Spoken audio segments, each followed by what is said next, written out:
Om Swastiastu.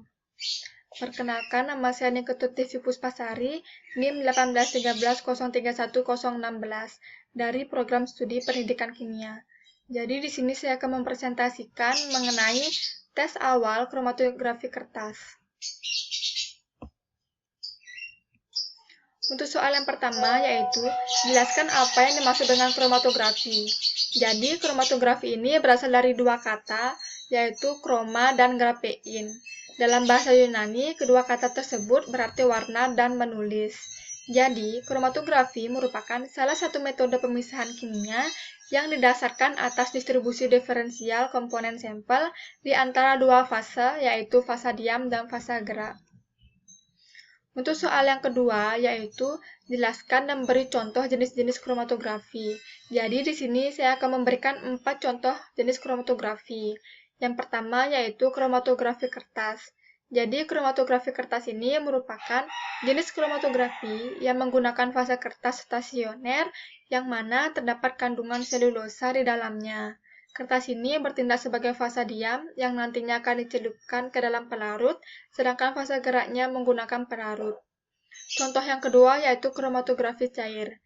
Jadi kromatografi cair ini merupakan teknik yang paling cocok saat akan memisahkan molekul atau ion yang terkandung atau terlarut dalam suatu larutan. Jadi saat larutan sampel akhirnya berinteraksi dengan fase diam, maka molekul-molekul di dalam larutan akan berinteraksi terhadap fase diam.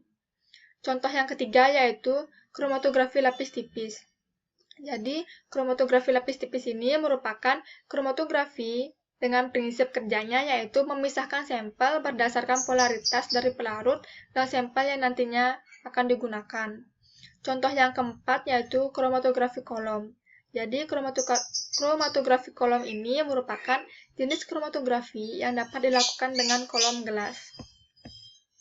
Untuk soal yang ketiga yaitu jelaskan mengapa kromatografi merupakan cara pemisahan secara fisik.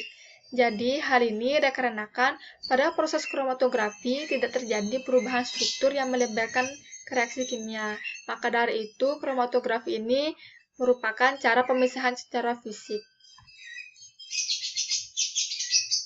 Soal yang keempat yaitu apa yang disebut fase gerak dan dalam kromatografi kertas dan apa yang menjadi fase bergerak.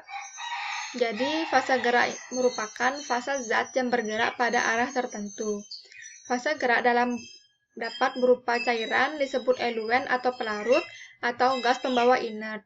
Dalam kromatografi kertas ini yang menjadi fase bergerak adalah N-butanol. Soal yang kelima yaitu berikan contoh fase bergerak dan fase diam. Jadi fase diam dapat berupa padatan atau cairan yang terikat pada permukaan padatan atau kertas atau suatu adsorben. Jadi contoh dari fase diam ini yaitu selulosa, silika gel, dan lain sebagainya. Fase bergerak dapat berupa cairan disebut eluen atau pelarut atau gas pembawa inert. Jadi contoh dari fase gerak ini yaitu air, fenol, etanol, asam asetat, dan lain-lain. Soal gambarkan secara lengkap percobaan kromatografi kertas. Jadi dapat dilihat pada gambar sebelah kiri ini.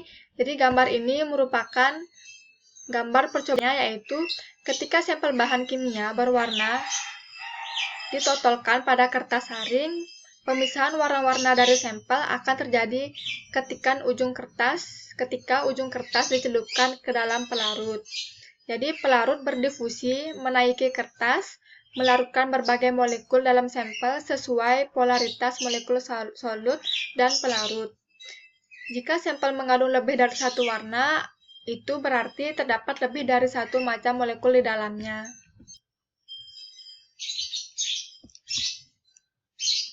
Untuk soal yang ketujuh yaitu tuliskan langkah-langkah kerja percobaan kromatografi kertas.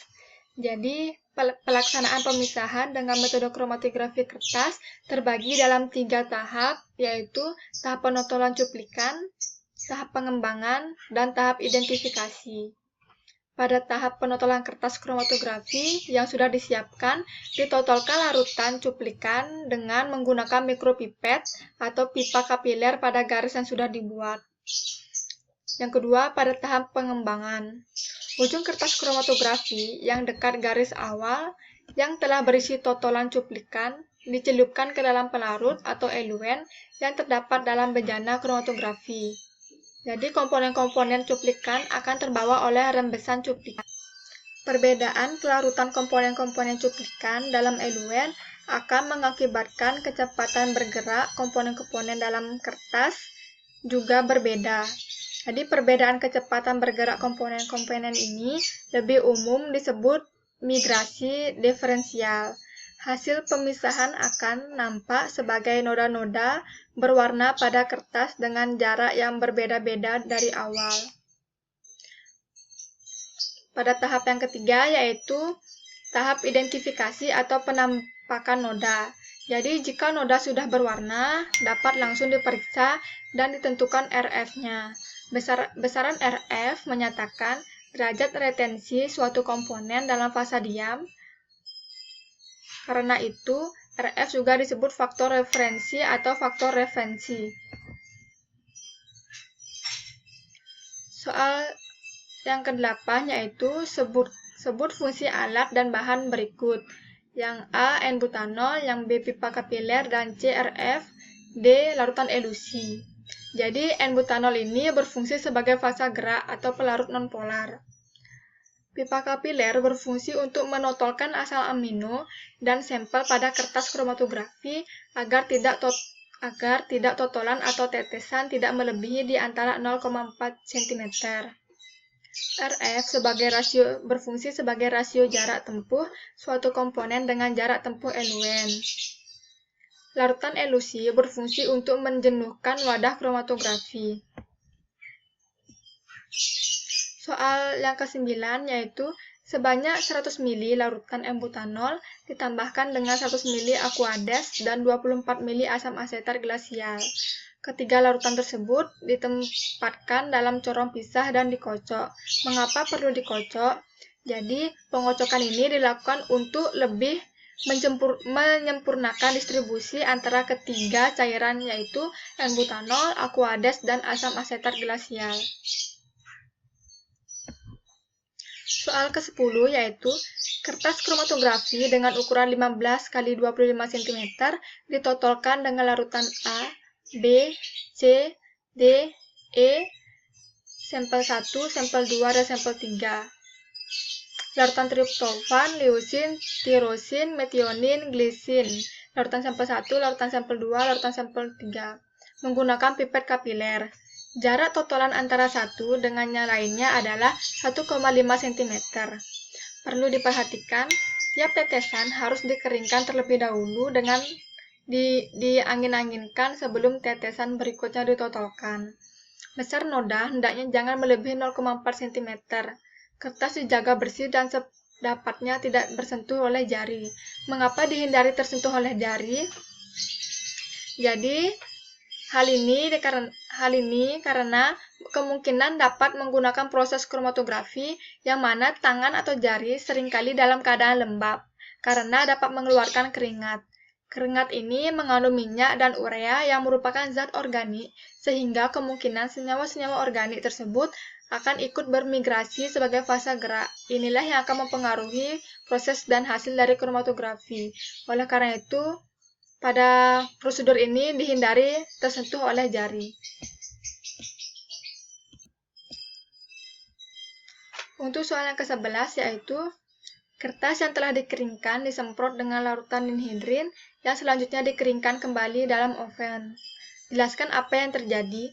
Jadi setelah disemprot dengan larutan ninhidrin, warna tidak langsung muncul. Hal ini dikarenakan diduga masih mengandung molekul-molekul air yang terabsorpsi sehingga ninhidrin tidak dapat bereaksi sempurna dengan asam amino yang terdistribusi pada fase polar atau air dan fase gerak atau N-butanol. Jadi untuk mengatasi hal tersebut, maka kertas dikeringkan kembali dalam oven agar warna yang ditimbulkan lebih jelas. Jadi reaksi asam amino dengan ninhidrin ini akan terbentuk warna yang merupakan senyawa kompleks dan ninhidrin dan gugus asam amino. Reaksinya dapat dilihat pada gambar di bagian bawah ini.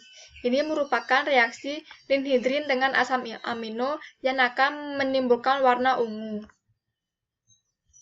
Soal yang ke-12 yaitu, diyakinkan ruang kromatografi telah jenuh oleh uap eluen, kemudian kertas tersebut digantungkan dalam ruang kromatografi dan dicelupkan tepi bawah kertas kromatografi dalam eluen, dan sampel terendam oleh eluen. Alasan ruang kromatografi harus jenuh.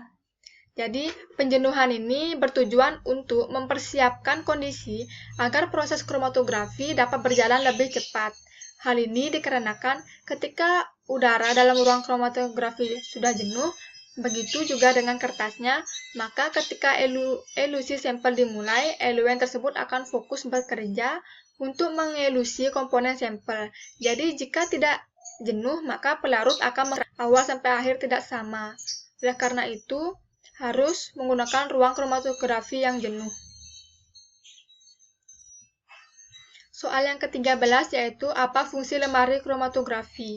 Jadi lemari kromatografi ini berfungsi untuk menggantung kertas kromatografi agar memudahkan pencelupan kertas kromatografi dalam eluen selama proses elusi dan sebagai tempat melaksanakan proses kromatografi agar tidak terganggu oleh faktor dari luar. Selanjutnya yaitu soal nomor 14. Apa perbedaan kromatografi kertas 1 dengan 2 dimensi? Jadi, kromatografi kertas 1 dimensi dalam kromatografi, fase diamnya yaitu kertas serat yang sangat seragam, dan fase geraknya yaitu pelarut atau campuran pelarut yang sesuai. Sedangkan kromatografi kertas 2 dimensi dapat digunakan dalam menyelesaikan masalah pemisahan substansi yang memiliki nilai RF yang sangat serupa. Jadi, kromatografi kertas 2 dimensi ini melibatkan penggunaan 2 pelarut. Soal yang terakhir yaitu soal nomor 15. Buatlah rangkaian percobaan yang bisa dianalisis dengan kromatografi kertas. Jadi, contoh rangkaian percobaannya di sini saya menggunakan pemisahan tinta dengan kertas. Untuk alatnya, yang pertama yaitu kertas saring Wetman, gelas ukur, plastik, dan karet. Dan untuk bahannya yaitu aquades, isopropil alkohol, dan 2-butanol, spidol, dan pensil. Untuk prosedur kerjanya, yang pertama, potong kertas saring 2x12 cm. Yang kedua, tandai dengan menggunakan pensil dari tepi bawah 2 cm dan tepi atas 1 cm. Yang ketiga, totolkan tinta pada garis tepi bawah. Yang keempat, masukkan aquades dalam gelas ukur. Yang kelima, masukkan kertas saring ke dalam gelas ukur dengan posisi totolan tinta berada di bawah. Totolan tinta jangan sampai masuk ke dalam aquades. Yang keenam, biarkan sampai terjadi elusi. Yang ketujuh, tandai bercak dengan menggunakan pensil. Dan prosedur terakhir yaitu ulangi cara kerja nomor 1 hingga 7 dengan menggunakan pelarut isopropil alkohol. Sekian presentasi yang dapat saya sampaikan. Apabila ada salah kata, saya mohon maaf. Saya tutup presentasi ini dengan parame Santi. Om Santi, Santi, Santi, Om. Terima kasih.